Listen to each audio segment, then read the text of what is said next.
कविता व्यक्तीच्या भावना, प्रेम, दुःख, आनंद, निराशा इत्यादी व्यक्त करण्यासाठी एक माध्यम आहे. कविता विचार आणि कल्पना मांडण्यासाठी वापरली जाते. कवी आपल्या विचारांना अनोख्या पद्धतीने व्यक्त करत असतो. उदाहरणार्थ प्र. केळकर त्यांच्या गुलकंद नावाची कविता सर्वांनी ऐकली असेल.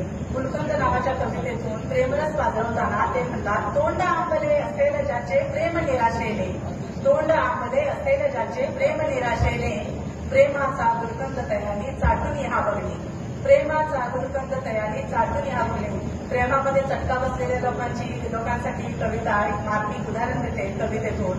की त्यांना एका प्रेयसीवर त्यांचं प्रेम असतं गुलकंद कवितेतून आणि रोज तिला एक गुलाबाचं फुल नेऊन देतात आणि शेवटी तिला बरेच दिवसांनी विचारतात, मी तुला एवढी गुलाबाची फुलं दिली, तू त्या गुलाबाच्या फुलांचं काय केलं?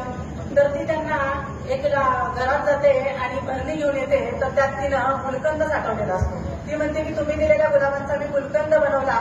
इतकी शोकांतिका आहे प्रेम करणाऱ्या व्यक्तीलाच माहिती आणि ती मांडण्याचं काम कोण करतो? तर कवी करतो. एवढी ताकद त्या कवीमध्ये आहे. सुरेश भटांची सुद्धा अशीच कविता आहे.